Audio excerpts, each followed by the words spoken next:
ಜೈ ಶ್ರೀರಾಮ್.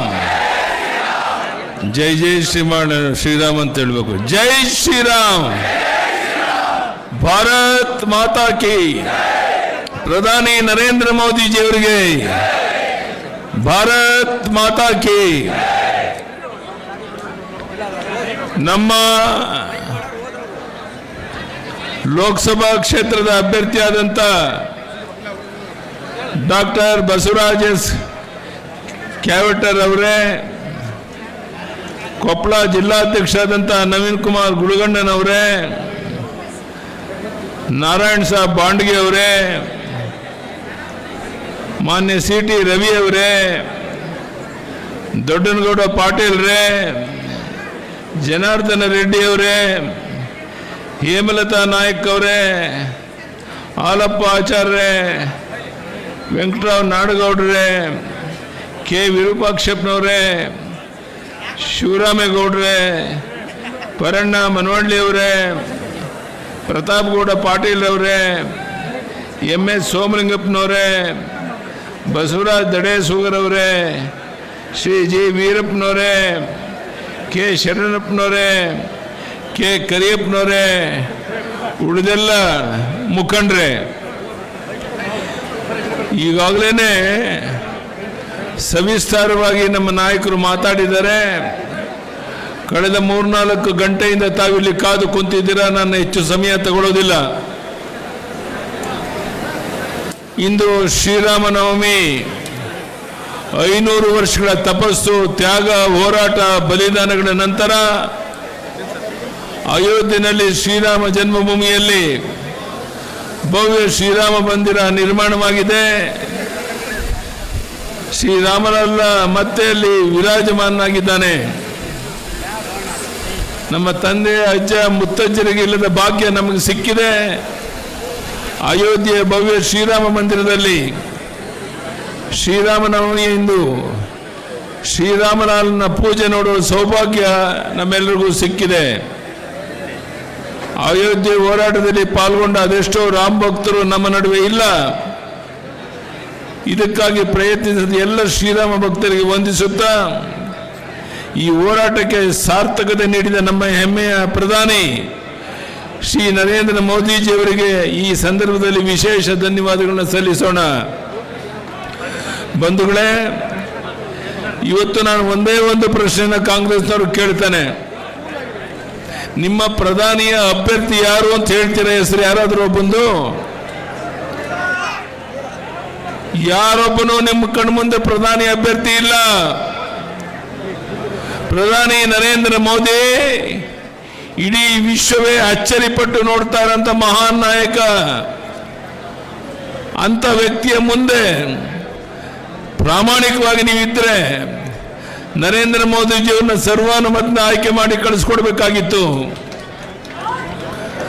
ನೀವು ಕಾಂಗ್ರೆಸ್ನವರು ಅನ್ಕೊಂಡಿದ್ದೀರಾ ಹಣದ ಬಲ, ಹೆಂಡದ ಬಲ, ತೋಳ್ಬಲ, ಅಧಿಕಾರ ಬಲ, ಜಾತಿಯ ವಿಷಬೀಜ ಬಿತ್ತಿ ಚುನಾವಣೆಯಲ್ಲಿ ಗೆಲ್ಲಬಹುದು ಅನ್ನೋ ಭ್ರಮೆನಲ್ಲಿ ನೀವಿದ್ರೆ ಅದು ಭ್ರಮೆಯಾಗುತ್ತೆ ಹೊರತು ಅದು ಯಾವುದೇ ಕಾರಣಕ್ಕೆ ನಿಜ ಆಗೋದಿಲ್ಲ. ನಾನು ರಾಜ್ಯ ಎಲ್ಲ ವಿಧಾನಸಭಾ ಲೋಕಸಭಾ ಕ್ಷೇತ್ರ ಸುತ್ತಿ ಇಲ್ಲಿಗೆ ಬಂದಿದ್ದೇನೆ. ಎಲ್ಲ ಕಡೆ ಇದೇ ರೀತಿಯ ದೇವದುರ್ಲಭವಾದಂಥ ಒಂದು ಸ್ವಾಗತ ಸಿಗ್ತಾ ಇದೆ. ನಾನು ನಿರೀಕ್ಷೆ ಮಾಡಿರಲಿಲ್ಲ.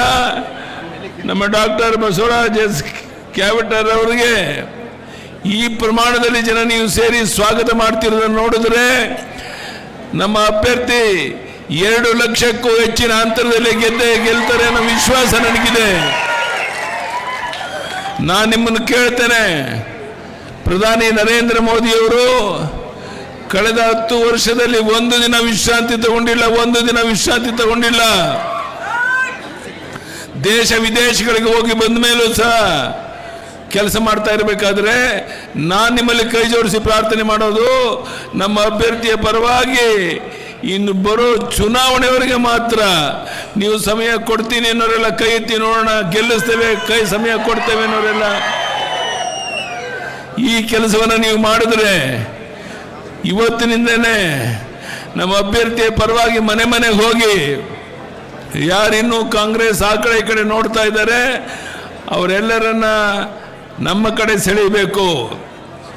ಇವತ್ತು ಪ್ರಧಾನಿ ನರೇಂದ್ರ ಮೋದಿಜಿಯವರು ಮಾಜಿ ಪ್ರಧಾನಿ ದೇವೇಗೌಡರು ಇಬ್ಬರು ಒಟ್ಟಾಗಿದ್ದಾರೆ.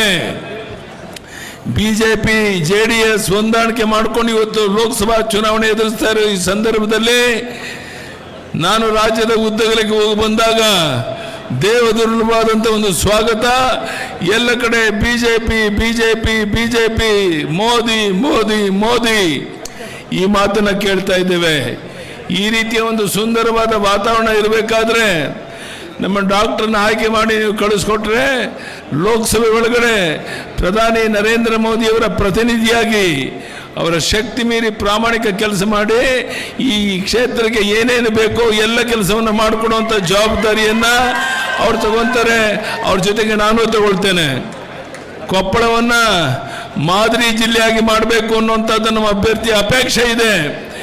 ಏನೇನು ಕೊರತೆಗಳಾಗಿದೆ ಅದೆಲ್ಲವನ್ನು ಸರಿಪಡಿಸಿ ಕೊಪ್ಪಳ ಜಿಲ್ಲೆಯನ್ನು ಒಂದು ಮಾದರಿ ಜಿಲ್ಲೆಯಾಗಿ ಮಾಡೋಕ್ಕೆ ಏನೇನು ಸವಲತ್ತುಗಳು ತರಬೇಕಾಗಿದೆಯೋ, ಏನೇನು ಹಣಕಾಸಿನ ನೆರವನ್ನು ತರಬೇಕಾಗಿದೆಯೋ ಅದೆಲ್ಲವನ್ನು ತರೋದಕ್ಕೆ ಪ್ರಾಮಾಣಿಕ ಪ್ರಯತ್ನ ನಾವು ಅವರು ಸೇರಿ ಮಾಡೋರು ಇದ್ದೇವೆ. ಇವತ್ತು ದೇವದುರ್ಲಭವಾದಂಥ ಒಂದು ಸ್ವಾಗತವನ್ನು ತಾವು ನೀಡಿದ್ದೀರಾ. ನಾನು ಬಂದಾಗ ನಿಮ್ಮ ಉತ್ಸಾಹವನ್ನು ನೋಡಿದಾಗ ಬಹುಶಃ ನಮ್ಮ ಶಿಕಾರಿಪುರದಲ್ಲೂ ಈ ರೀತಿಯ ಒಂದು ಉತ್ಸಾಹವನ್ನು ಕಂಡಿರಲಿಲ್ಲ. ಆ ರೀತಿಯ ಉತ್ಸಾಹವನ್ನು, ಆ ರೀತಿಯ ಒಂದು ನಮ್ಮ ಅಭ್ಯರ್ಥಿ ಬಗ್ಗೆ ಒಂದು ಸದಾಭಿಪ್ರಾಯವನ್ನು ನೀವು ಇಟ್ಕೊಂಡಿರುವಂಥದ್ದು ನನಗೆ ತುಂಬ ಸಂತೋಷ ಆಗಿದೆ. ಈಗಾಗಲೇ CT ರವಿಯವರು ಅನೇಕ ವಿಷಯಗಳನ್ನ ಮಾತಾಡಿದ್ದಾರೆ. ಮತ್ತೆ ಮತ್ತೆ ಅದೇ ವಿಷಯಗಳನ್ನ ಮಾತನಾಡೋಕ್ಕೆ ಇಷ್ಟಪಡೋದಿಲ್ಲ. ಒಂದೇ ಒಂದು ನಾನು ನಿಮ್ಮಲ್ಲಿ ಕೈ ಜೋಡಿಸಿ ಪ್ರಾರ್ಥನೆ ಮಾಡುವಂಥದ್ದು, ದಯಮಾಡಿ ಈ ಲೋಕಸಭಾ ಚುನಾವಣೆ ಮುಗಿಯೋವರೆಗೆ ಮನೆ ಮನೆಗೆ ಹೋಗಿ ಮತದಾರನ ಭೇಟಿ ಮಾಡಿ ನಮ್ಮ ಅಭ್ಯರ್ಥಿಯ ಗೆಲುವಿಗಾಗಿ ತಾವು ಶ್ರಮ ಹಾಕಿದ್ರೆ ನನಗನ್ನಿಸುತ್ತೆ ಇನ್ನು 5 ವರ್ಷ ಕಾಲ ನೀವು 6 ವರ್ಷ ನೆಮ್ಮದಿಯಿಂದ ಇರ್ಬೋದು. ಆ ಒಂದು ಜವಾಬ್ದಾರಿಯನ್ನು ನಮ್ಮ ಅಭ್ಯರ್ಥಿ ತಗೊಳ್ತಾರೆ. ಅದಕ್ಕಾಗಿ ನಾನು ಮತ್ತೊಮ್ಮೆ ಇಲ್ಲಿ ಸೇರಿರುವಂಥ ನಮ್ಮೆಲ್ಲ ಕಾರ್ಯಕರ್ತ ಬಂಧು ಭಗಿನಿಯರಲ್ಲಿ, ಮಾಧ್ಯಮದ ಸ್ನೇಹಿತರಲ್ಲಿ ದಯಮಾಡಿ ತಾವು ನಮ್ಮ ಆಶೀರ್ವಾದ ಮಾಡಿ ನಮ್ಮ ಬಸವರಾಜ ಕ್ಯಾವಿಟರ್ ಅವರನ್ನು ಲಕ್ಷಾಂತರದಲ್ಲಿ ಕನಿಷ್ಠ ಒಂದು 2 ಲಕ್ಷದ ಅಂತರದಲ್ಲಿ ಗೆಲ್ಲಿಸ್ಕೊಡ್ಬೇಕು ಅಂತ ಕೈ ಜೋಡಿಸಿ ನಿಮ್ಮಲ್ಲಿ ಪ್ರಾರ್ಥನೆ ಮಾಡಿ, ಮತ್ತೊಮ್ಮೆ ಇಲ್ಲಿ ಸೇರುವಂಥ ನಮ್ಮೆಲ್ಲ ಬಂಧುಗಳಿಗೆ, ಅಣ್ಣ ತಮ್ಮಂದಿರಿಗೆ, ತಾಯಂದಿರಿಗೆ, ಮಾಧ್ಯಮದ ಸ್ನೇಹಿತರಿಗೆ, ವೇದಿಕೆ ಮೇಲೆ ಇರುವಂಥ ಮುಖಂಡರಿಗೆ ವಂದನೆ, ಅಭಿನಂದನೆಯನ್ನು ಸಲ್ಲಿಸಿ ನನ್ನ ಮಾತನ್ನು ಮುಗಿಸ್ತೇನೆ. ಬರೋ ಭಾರತ್ ಮಾತಾ ಕಿ, ಪ್ರಧಾನಿ ನರೇಂದ್ರ ಮೋದಿಜಿಯವರಿಗೆ ಭಾರತ್ ಮಾತಾ ಕಿ ಜೈ ಶ್ರೀರಾಮ್, ಜೈ ಶ್ರೀರಾಮ್. ಕನ್ನಡಿಗರ ಮೆಚ್ಚಿನ ನಿಮ್ಮ ನ್ಯೂಸ್ 18 ಕನ್ನಡ ಈಗ ವಾಟ್ಸ್ಆಪ್ನಲ್ಲಿಯೂ ಲಭ್ಯ. ಕರ್ನಾಟಕ ಮತ್ತು ದೇಶ ವಿದೇಶದ 360 ಡಿಗ್ರಿ ಸುದ್ದಿ ವಿವರವನ್ನ ನೀವು ನಿಮ್ಮ ಕೈ ಬೆರಳುಗಳಲ್ಲಿಯೇ ಪಡೆಯೋದಿಕ್ಕೆ ಈ QR ಕೋಡ್ ಅನ್ನು ಸ್ಕ್ಯಾನ್ ಮಾಡಿ. ನಮ್ಮ ಚಾನೆಲ್ ಅನ್ನು ಫಾಲೋ ಮಾಡಿ, ನೋಟಿಫಿಕೇಶನ್ ಆನ್ ಮಾಡಿ.